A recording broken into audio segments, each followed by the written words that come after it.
قارون کو دولت مل گئی، اتنا بڑا خزانہ تھا اس کے پاس کہ قرآن کہتا ہے کہ ایک جماعت مل کے صرف خزانے کی چابیاں اٹھاتی. یعنی یہ معاذ اللہ کوئی گپ نہیں، یہ قرآن مجید نے بیان فرمایا کہ ایک جماعت مل کے صرف خزانے کی. تو حضرت سیدنا موسیٰ علیہ السلام نے کہا زکوٰۃ دو.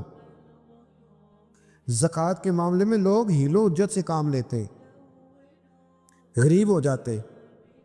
اس کو کہا زکوٰۃ دو تو کہنے لگا آپ کی تو میرے مال پہ نظر ہے.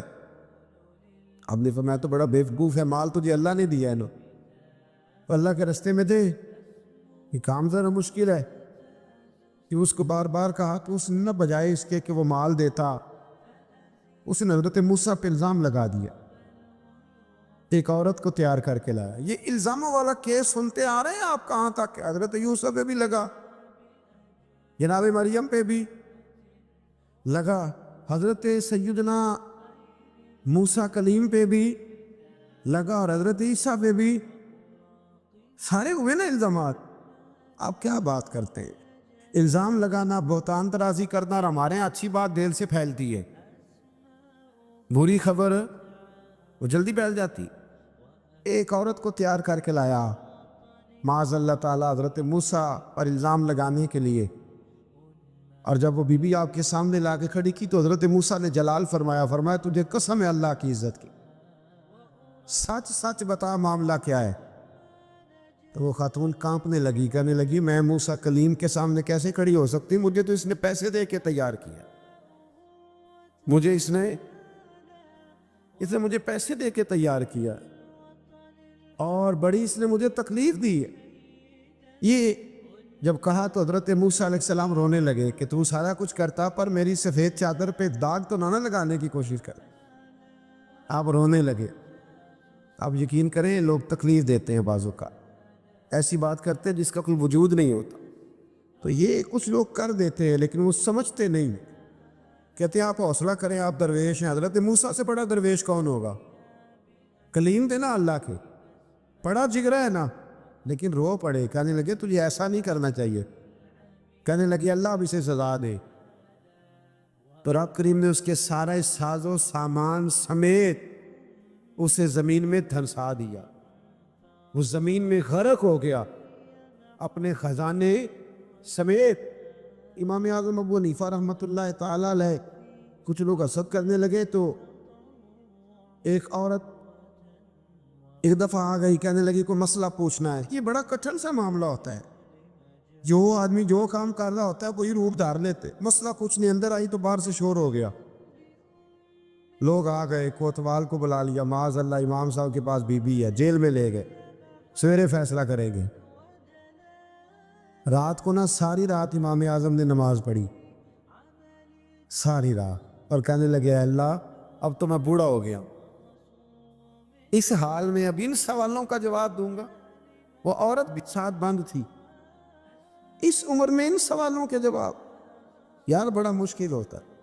اللہ اکبر. اس عمر میں امام صاحب رو رہے تھے تو اس عورت کا دل نرم ہو گیا. امام صاحب سے کہنے لگی مجھے غلطی ہو گئی، میں نے پیسے کسی سے پکڑ لیے تھے. حضور آپ تو اللہ کے نیک بندے. امام صاحب کہنے لگی اب ایک نیکی کر، کوتوال سے کہہ کہ مجھے کوئی تکلیف ہے تو میں دوا کھا کے واپس آ جاؤں گا. تو وہ کوتوال تو پہلے ملا ہوا تھا، اس نے اس کو کہا کہ مجھے کوئی تکلیف ہے میں گھر جاتی ہوں، دوا کھا کے واپس. امام صاحب نے سمجھا دیا. وہ گئی تو جو برقع اس نے پہنا ہوا تھا نا نقاب ساری عورتیں، وہ جا کے نا اس نے امام صاحب کی بیوی کو دیا. امام صاحب نے اس کو سمجھا کے بھیجا تھا. وہ برقع گھر لے گئی اور جا کے زوجہ کو ساری بات سنائی. وہ دوائی کھانے گھر چلی گئی اور زوجہ برقع پہن کے تھانے آ گئی. سویرے قاضی کے سامنے بھیج ہوئے تو کہنے لگا جی آپ اتنے بزرگ ہو کے عالم ہو کے بیوی کے ساتھ اکیلے. فرمایا میری بیوی ہے تو میں نے اکیلے ہی ہونا تھا اس کے ساتھ، اور کس نے ہونا تھا؟ جناب آپ کی بیوی. فرمایا بلاؤ میرے سسر کو، اور بلاؤ محلے کی 10-12 عورتوں کو بھی دیکھ لے. انہوں نے دیکھا تو امام صاحب کی بیوی نکل آئی.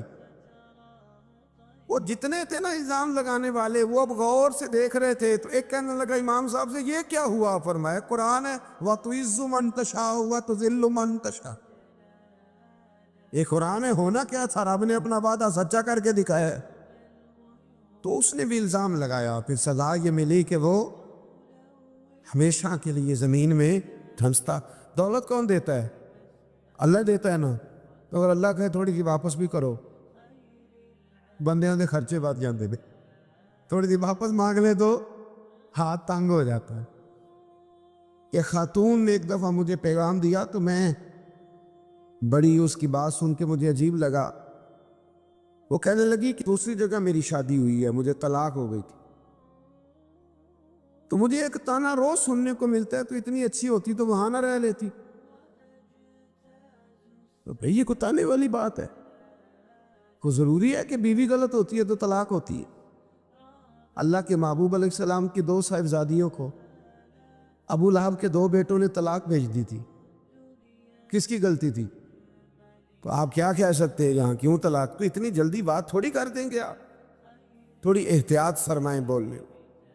حضرت عبداللہ ابن عباس فرماتے ہیں میرے نبی پاک علیہ السلام نے میری تربیت فرمائی، اور محبوب پاک علیہ السلام نے فرمایا عبداللہ یاد رکھنا، یہ نوجوان دوست میری بات لکھ لیں، پریشان لوگ میری بات لکھ لیں، جن کے پاس قوت فیصلہ نہیں وہ اس بات کو لکھ لیں۔ حضرت عبداللہ ابن عباس فرماتے ہیں میرے نبی پاک علیہ السلام نے مجھ سے فرمایا تھا عبداللہ سن، اگر ساری دنیا مل کے تیرا کوئی نفع کرنا چاہے کر نہیں سکتی جب تک میرے رب کی رضا نہ ہو، اور فرمایا ساری دنیا مل کے تیرا کچھ بگاڑنا چاہے تو عبداللہ بگاڑ نہیں سکتی جب تک رب کریم کی حکمت کا تقاضا نہ ہو۔ لوگوں سے ڈرنا، لوگوں کی طرف دیکھنا، ماحول دیکھ کے اپنے راہ کا تعین کرنا، ہر بندے کے خیالات کے مطابق ڈھلنے کی کوشش کرنا، فلانا نہ ناراض ہو جائے، فلانا نہ ناراض ہو جائے، وہ جس نے ہونا ہو جائے، بس رب رسول ناراض نہ ہو۔ اپنی زندگی میں اپنے مالک کو مولا جان کے، بل اللہ مولاکم، اللہ تمہارا مولا ہے، وَهُوَ خَيْرُ النَّاصِرِينَ، وہ بہترین مددگار ہے۔ توجہ جب بھی کریں رب کی جانب کریں، اپنے دل کا قبلہ درست رکھیں، سوچوں کے زاویے سیدھے رکھیں۔ میرے بھائی مالک جب بندوبست کر دے نا، جب مالک بندوبست کر دے پھر ایسا بندوبست کرتا ہے کہ لوگوں کے پاس نا چارہ نہیں رہتا۔ حضرت مریم رضی اللہ تعالی عنہا پاک باز تھی، مسجد میں رہی تھی، پر مالک کی حکمت کے تقاضے بڑے عجیب ہیں نا۔ پھر جناب مریم کو اللہ تعالیٰ نے بغیر شوہر کی اولاد عطا کر دی۔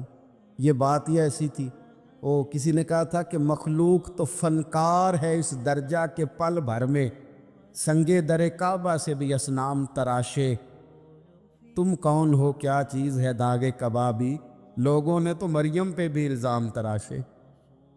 تو لوگوں نے کہا کدھر سے لے آئی بچہ، تیرا باپ تو ایسا نہیں تھا، کہاں سے لے آئی؟ اللہ کرے میں آپ کو سمجھا سکوں، ذرا اپنے آپ کو وہاں کھڑا کریں کہ ایک پاک باز عورت، پاک باپ کی بیٹی، طیب ماں کی بیٹی، اور اللہ کے گھر میں پرورش پانے والی خاتون، ایک وہ وقت اور ایک یہ وقت کہ اس عورت کو کٹہرے میں کھڑا کر کے پوچھا جا رہا ہے کہ معاذ اللہ تیری گود میں بچہ جائز نہیں ہے، کہاں سے لائی ہے؟ اب خود سے صفائیاں بندہ کتنی کو دے، کتنی کو وضاحتیں کرے۔ اور میں نے تو اپنی زندگی میں دیکھا ہے زیادہ وضاحت دینے والے کو بھی لوگ جھوٹا سمجھنے لگ جاتے ہیں، زیادہ وضاحت دینے پر بھی لوگ کمزوری کا اظہار سمجھتے ہیں کہ کمزور پڑ گیا ہے۔ آپ صلح کی کوشش کرتے ہیں، سامنے والا بزدل سمجھ لیتا ہے، زیادہ وضاحتیں بھی کمزور کر دیتی ہیں۔ اب حضرت مریم کو کٹہرے میں کھڑا کر کے کہا بچہ کس کا ہے؟ تو پھر خدا بندوبست جب کرے، اللہ جب مددگار ہو، تو پھر حضرت مریم کی گواہی درختوں سے نہیں دلوائی، اس نے پتوں سے نہیں دلوائی، پھر فرشتے نہیں بھیجے۔ حضرت مریم کہنے لگی مجھ سے نہ پوچھو، وہ جو پنگوڑے میں ہے اسی سے پوچھ لو، ان سے پوچھو نا، وہ کون ہے پوچھ لو، ان سے کر لو سوال۔ انہوں نے کہا پنگوڑے میں چند دنوں کا بچہ یہ جواب دے گا؟ مددگار تھا رب، ان کی برات کا اعلان کرنا تھا مالک نے، اور جب مالک اعلان کر دے، جب مالک تیری صفائی دینا چاہے، جب مالک تجھے دنیا کے سامنے نکھارنا چاہے تو پنگوڑے میں لیٹے حضرت عیسیٰ بول کے کہنے لگے انی عبداللہ آتانی الکتاب، فرمایا میں اللہ کا بندہ ہوں، رب نے مجھے کتاب عطا کر کے نبی بنا کے دنیا میں بھیجا ہے، میں اللہ کا بندہ ہوں، کتاب لے کے آیا ہوں، نبی بن کے آیا ہوں۔ پھر پنگوڑے سے اعلان ہو گیا، پھر بچہ بول پڑا، اور یہ ایک دفعہ نہیں بات ہوئی۔ یہ بنی اسرائیل میں ایک جریج نام کے شخص بھی تھے جو نماز پڑھ رہے تھے، بعض نے لکھا ہے نفل نماز تھی، اماں نے پکارا تو آئے نہیں، تو ماں کے منہ سے نکل گیا تو اتنی دیر تک مرے گا نہیں جب تک کسی بے حیا عورت کا منہ نہ دیکھ لے۔ تو وہ عبادت گزار تھے، لیکن لوگوں نے ان کی عبادت، ریاضت، پرہیزگاری کو نہیں دیکھا، بس ایک عورت کو بھیج کے الزام لگوا دیا۔ وہ عورت آیا جایا کرتی تھی، اب آ جاتی ہیں عورتیں مسئلہ پوچھنے کی نیت سے بھی آ جاتی ہیں۔ ماحول میں کچھ جگہ ایسی بھی ہیں جہاں عورتیں دم کرانے کے بہانے آ جاتی ہیں۔ وہ خاتون آتی جاتی تھی اس خانقاہ پہ، آستانے پہ، یہ بخاری میں موجود ہے، پھر اس نے کہا میری گود میں جو بچہ ہے یہ انہی کا ہے۔ مجھے بتائے کیسے بندہ وضاحت دے؟ حالات خراب ہو گئے، لوگ کٹیا جلانے لگے، ماحول اور طرح کا بن گیا۔ میرے نبی پاک علیہ الصلوۃ والسلام فرماتے ہیں پھر اس رب کے بندے نے کہا مالک تو کریم ہے، تیری مشیت کا تقاضا آیا جو میری ماں نے جملے بولے تھے، پر اب میں وضاحت دینے کے قابل نہیں رہا، اب تو ہی کرم کرے گا تو دروازہ کھلے گا۔ تو وہ چند دنوں کا بچہ پنگوڑے میں بول کے کہنے لگا میں اس درویش کا نہیں، میں تو فلانے چرواہے کا بچہ ہوں، وہ جو بکریاں چراتا ہے۔ رب کی مدد کو پکاریں، اپنے ساتھ اپنے مالک کی مدد کو شامل کریں، تھوڑے رزق پر بھی گزارا اچھا ہونے لگ جائے گا۔ سارے لوگ آپ کو گرانے کی تدبیریں کر رہے ہوں گے اور مالک آپ کو عزتیں عطا فرما دے گا، اس کی بارگاہ سے حکمت کا تقاضا اور ہو جائے گا۔ ہم نے ساری زندگی لوگوں کو راضی کرنے میں گزار دی، ساری زندگی بڑھاپا آ گیا بچوں کو پالتے، اور بچوں نے آخری عمر میں کہہ دیا ابا اگر کوئی ڈھب کا کام کر لیتے تو آج ہمارے دن بھی پھر نہ جاتے۔ ساری زندگی گزار دی بہن بھائیوں کو راضی کرنے میں، ساری زندگی گزار دی ذمہ داریاں اٹھانے میں، ان کو 99 دفعہ دیا، ایک دفعہ نہیں دیا تو انہوں نے کہہ دیا تو نے تو کبھی دیا ہی نہیں، تو تھا ہی نہیں۔ ساری زندگی محلے داروں، علاقے والوں کو راضی کرنے میں گزار دی۔ اور میں نے ایسے لوگ بھی دیکھے دین کے لیے وقت گزارا، لیکن جب بڑھاپے میں دانت کام نہ کرتے تھے تو وقت کے مفتیوں کو بھی مسجدوں کی کمیٹیوں نے کہہ دیا اب آپ کی سمجھ نہیں آتی، ہم نے خطیب کو یور رکھنا ہے، نہ دیکھو دنیا کی طرف، دنیا رلا دیتی ہے، نہ راضی کرو بندوں کو، بندے تھکا دیتے ہیں، نہ پیچھے بھاگو ہر وقت دنیا داروں کے، یہ انسان کو کمزور کر دیتے ہیں۔ وہ تو کریم ہی بڑا ہے، 2 آنسو زمین پر بعد میں گرتے ہیں، بندے کے گناہ سارے پہلے معاف فرما دیتا ہے۔ اللہ کی مدد کا حصول، اپنے مالک کی مدد کی طرف بڑھنا، آپ کو بدر کی جنگ بھی یہی درس دے گی، آپ کو احد کا میدان بھی یہی سبق دے گا، فتح مکہ بھی یہی سبق دے گا۔ میرے دوستو، جب رب مدد فرمائے، جب اللہ مددگار بنے، دوستوں سے ایک بات اکثر کرتا ہوں، میں کہتا ہوں کہ جتنے درد سے آپ امیر کو اپنی کہانی سناتے ہیں نا، اور جس طرح آپ کے آنسو بات کرنے سے پہلے گر جاتے ہیں کہ غریب ہیں، بچیاں ہیں، کاروبار نہیں، او میرے سنگیو، اس سے آدھے آنسو اپنے رب کی بارگاہ میں بکھیرو، اس کے حضور عرض گزار ہو جاؤ، اس سے طلب کرو۔ ایک وقت انسان پر زندگی میں ایسا آتا ہے کہ اسے یوں محسوس ہوتا ہے کہ میرا سایہ بھی ذرا سا پیچھے ہٹ گیا ہے، اسے یوں لگتا ہے کہ میں کسی سہارے پہ ہاتھ ڈالتا ہوں تو وہ بھاگ جاتا ہے مجھ سے، لیکن مالک کی بارگاہ ایسی عظیم بارگاہ ہے، رب رسول کے آستانے اتنے بڑے ہیں کہ آپ جب وہاں کشکول طلب دراز کرتے ہیں تو جھولی پھیلانے میں دیر لگتی ہے، ان کو بھرنے میں تو کوئی دیر نہیں لگتی۔ ہم نے اپنا سوچ کا قبلہ ہی دنیا کو بنا لیا ہے، یہ جو اللہ والوں کی مدد ہے یہ تو ہے نہیں، اللہ ہی کی مدد ہے۔ لیکن یہ جو سیٹھوں کی طرف توجہ کرنا، نوابوں کی طرف توجہ کرنا، دنیا داروں کی طرف توجہ کرنا اور اپنا مزاج اس طرح کا بنا لینا، یارو گردن کو جھکا دیتا ہے خیرات کا پتھر، جہاں میں مانگنے والوں کے سر کبھی اونچے نہیں ہوتے۔ اور اقبال کہتے ہیں غیرت ہے بڑی چیز جہان تگ و دو میں، پہناتی ہے یہ فقر کو تاج سردارا۔ میں عرض کروں گا کہ اپنی آپ جب توجہ کا قبلہ اللہ رسول کو بنائیں گے تو رب فرماتے ہیں وَيَرْزُقْهُ مِنْ حَيْثُ لَا يَحْتَسِبُ، میں نہ تجھے وہاں سے رزق دوں گا جہاں سے کبھی تیرا گمان بھی نہیں گیا ہوگا، یہاں سے بھی مل سکتا ہے، تو نے سوچا بھی نہیں ہوگا۔ بخاری شریف میں حدیث ہے، حضرت جابر ابن عبداللہ فرماتے ہیں نبی پاک صلی اللہ علیہ وسلم نے 300 لوگوں کا ایک لشکر روانہ کیا کسی مہم کے لیے، کسی جہاد کے لیے۔ حضرت ابو عبیدہ بن جراح رضی اللہ تعالیٰ عنہ امیر لشکر تھے۔ فرماتے غربت اتنی زیادہ تھی، بھوک اتنی زیادہ تھی کہ ایک ایک کھجور دن میں ایک وقت کھانے کو ملتی تھی، اور کچھ دن ایسے آئے کہ اب کھجور بھی نہیں مل رہی۔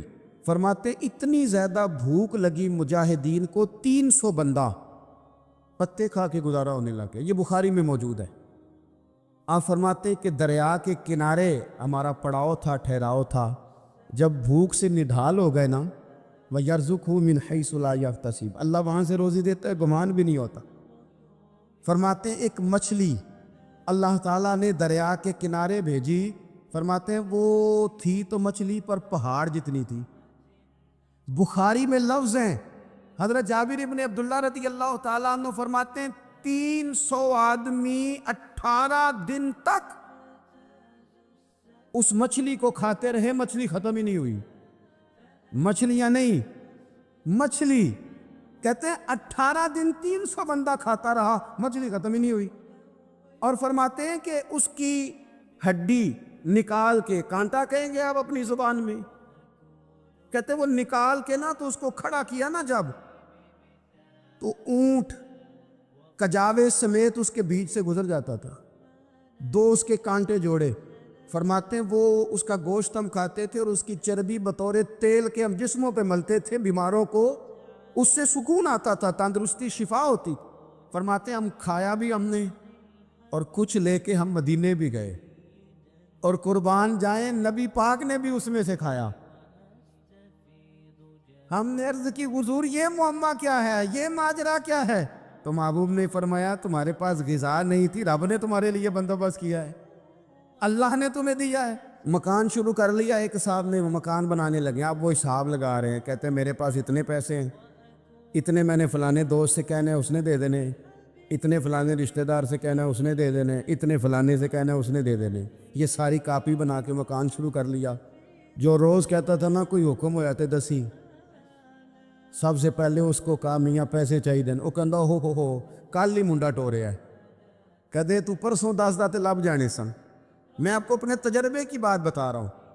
یہ لوگوں کا خیال ہوتا ہے کہ آپ سٹارٹ کریں فلانا کام، ہم آپ کے ساتھ ہیں، اللہ کا ہی کوئی نظام ہے، وہ بالکل بھی نہیں ساتھ ہوتے۔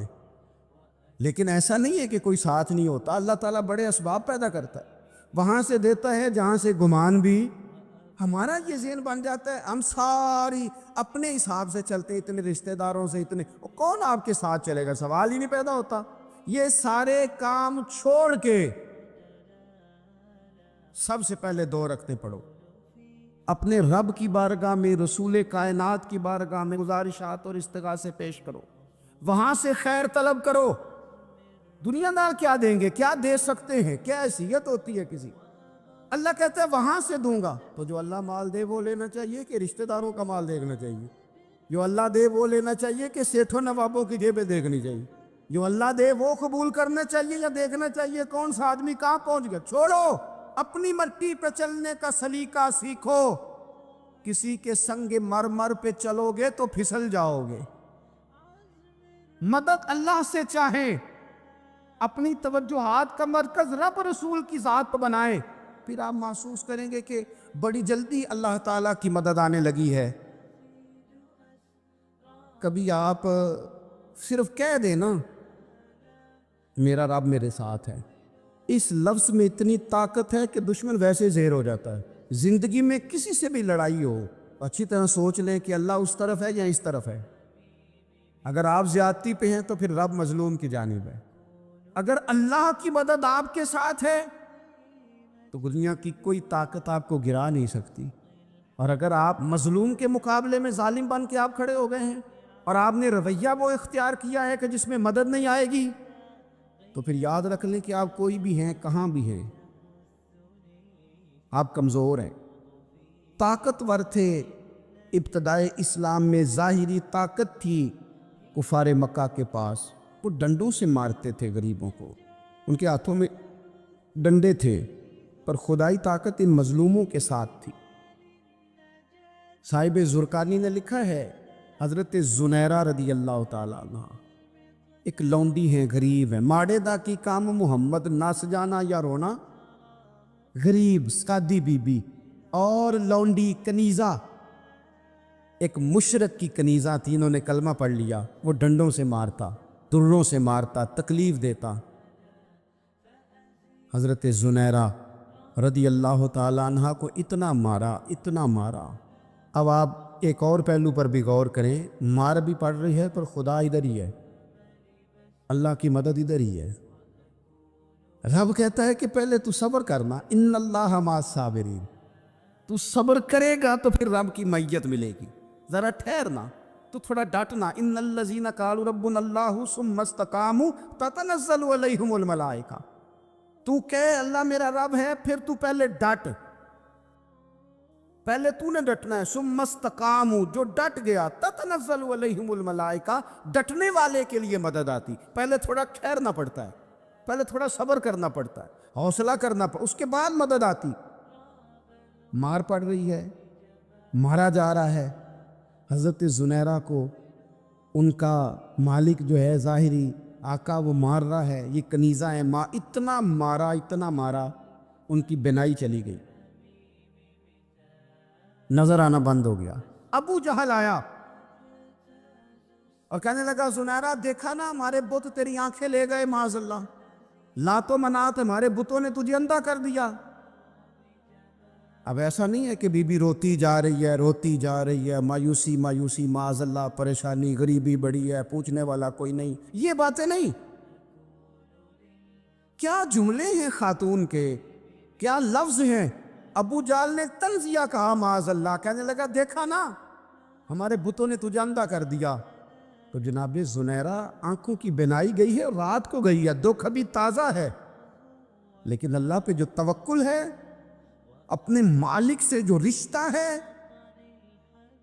وہ اتنا مضبوط ہے, اتنا طاقتور ہے, اس میں اتنی گہرائی ہے کہ حضرت زنیرہ بول کے نا اتنی قوت سے بولی, اتنی طاقت سے بولی کہ پورے کفر پر لرزہ طاری ہو گیا. فرمانے لگی تمہارے پتوں کی کیا اوقات ہے کہ وہ میری بینائی لے جائیں, یہ میری رب کی حکمت کا تقاضا ہے. جب تک اس نے چاہا زنیرہ دیکھتی رہی, اور جب اس نے چاہا زنیرہ کی آنکھوں کی بینائی چلی گئی, اور اگر وہ چاہے گا نا تو بینائی واپس بھی کر دے گا. اگر ہو ذوق یقین پیدا تو کٹ جاتی ہیں زنجیریں, اگر وہ چاہے گا تو بینائی آ بھی جائے گی. حضرت زنیرہ نے رات کو یہ لفظ کہے, ابو جال اور سارے کفار ڈر کے سن کے چلے گئے. آپ اطمینان سے آ کے بستر پہ سوئی. جب سویرے اٹھی تو اللہ نے آنکھوں کی روشنی واپس کر دی تھی. آنکھوں کی اب چھڑی پکڑی ہے, بازاروں میں گھومتی ہے, کہتی ہیں بلاؤ کدھر ہے تمہارے لات و منات, دیکھو میرے رب نے روشنی واپس کر دی. آ کر میرے ساتھ ادھر آ, ستمگر ہنر آزمائیں, تو تیر آزما ہم جگر آزمائیں. بیمار لوگوں یاد رکھو, کہہ دیا ڈاکٹر نے کہ تو بڑا بیمار ہے, تو بڑا کمزور ہے, یہ ہو گیا وہ ہو گیا, تو ڈاکٹر اپنے علم کے مطابق بات کر رہا ہے. ہوگا تو وہ جو میرا رب چاہے گا. کمزور ہو جانا, پریشان ہو جانا, تکلیف میں آ جانا, پتہ نہیں بات ہو گئی ہے تو جانے کیا ہو جائے گا. اپنی زندگی کے اندر اپنے رب سے رشتہ مضبوط کرے, رسول کائنات سے رشتہ مضبوط کرے, اللہ والوں سے رشتہ مضبوط کرے. حضرت زنیرہ نے پیغام دیا کہ زندگی میں جو جینا چاہتے ہیں تو وہ رب کا نام لے کے جی سکتے ہیں. جو اپنی زندگی میں خوشیاں دیکھنا چاہتے ہیں تو رسول اللہ کے نام پر خوشیاں دیکھی جا سکتی ہیں. توکل کی بنیاد پر بندہ خوشیاں لے سکتا ہے. اور اگر انسان میں توکل نہیں ہے تو پھر وہ اس کالے جادو سے بھی ڈر رہا ہے, وہ نیلے سے بھی ڈر رہا ہے, وہ پیلے سے بھی ڈر رہا ہے, وہ فلانے سے بھی ڈر رہا ہے, وہ میرے خلاف فلانا رشتہ دار سازش کر رہا ہے تو ڈر رہا ہے, فلانا میرے بارے میں یہ کر رہا ہے تو ڈر رہا ہے, وہ پتہ نہیں دنیا ادھر ہو جائے گی تو کیا ہو جائے گا. اٹھ باندھ کمر کیوں ڈرتا ہے, پھر دیکھ خدا کیا کرتا ہے. تو اس ساری گفتگو کا نچوڑ آپ کو یہ عرض کیا ہے. سب سے پہلے تو یہ کہ میدانوں میں مدد بھی اللہ کی, رزق میں مدد بھی اللہ کی, فصلیں خشک ہوں تو مدد پھر بھی اللہ کرے تو پھر ساری مدد, اور اگر انسان بیمار ہو تو پھر بھی مدد اللہ کی. تو اپنے اللہ کی جانب توجہ کو بڑھائیں, آپ اللہ سے مدد کے سوالی بنیں. ترمذی کی ایک حدیث ہے, میں آپ کو زندگی کا تجربہ بتاتا ہوں کہ جب میں بڑا پریشان ہوتا ہوں تو یہ والی روایت کھول لیتا ہوں, مزہ دیتی ہے. میرے نبی پاک علیہ السلام نے فرمایا, اپنے دکھ سیٹھوں نوابوں کو نہ کہنا, مالداروں کا نہ کہنا, ورنہ اللہ تمہیں کبھی غنی نہیں کرے گا. فرمایا اپنے دکھ اپنے رب کی بارگاہ میں عرض کرنا, جلدی کرے یا دیر سے کرے اللہ تمہیں لوگوں سے بے نیاز کر دے گا, اللہ تمہیں غنی کر دے گا. رات کو بیٹھو نہ اس کی بارگاہ میں.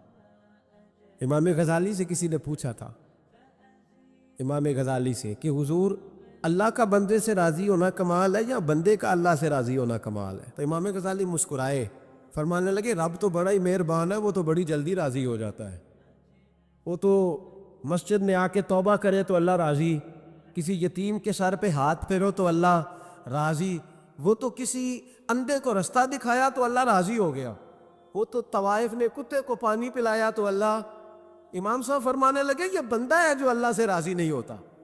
جس کے پاس اولاد نہیں وہ کہتا ہے چلو ایک بیٹی مل جائے تو میں راضی ہوں, بیٹی مل گئی تو کہتا اب ایک بیٹا بھی ملے تو پھر راضی ہوں, پھر کہتا ہے یہ دونوں اچھی تعلیم حاصل کر لے تو پھر میں راضی ہوں, پھر کہتا ہے یہ بہت زیادہ پیسے کمائے تو پھر میں راضی ہوں. بہرحال راضی ہوتا, لیکن جو راضی ہو جاتا ہے نا, اللہ اکبر, جو اللہ سے راضی سکھی بڑا رہتا ہے, سکون میں بڑا رہتا ہے, مطمئن بڑا رہتا ہے. جو سمجھ لیتا ہے نا کہ جو میرے رب نے بہتر سمجھا وہ میرے اللہ نے مجھے. میں کبھی کبھی سوچتا ہوں کہ یار حضرت بلال حبشی نے کوئی عہدہ نہیں مانگا ساری زندگی,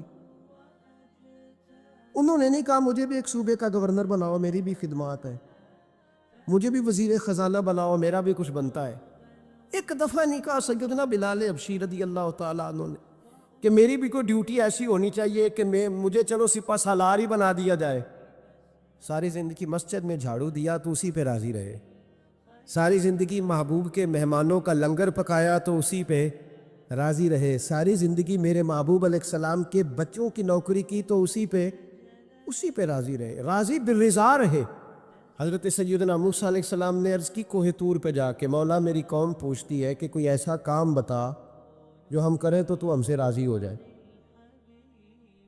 حضرت موسیٰ کی قوم کا خیال تھا کہ تہجد کا حکم آئے گا تو پڑھیں گے, صدقات کا حکم آئے گا تو دیں گے, جہاد کی بات ہوگی تو کریں گے. کچھ جو نیک لوگ تھے ان میں سے انہوں نے یہ پیغام دیا کہ مالک ہمیں بتائے کہ وہ کس کام پہ راضی ہوتا ہے, ہم وہ کام کریں تاکہ اللہ ہم سے راضی ہو جائے. حضرت موسیٰ کلیم کہتے ہیں میں نے عرض کی مولا میری قوم پوچھتی ہے کہ کون سا ایسا کام کریں کہ تو راضی ہو جائے.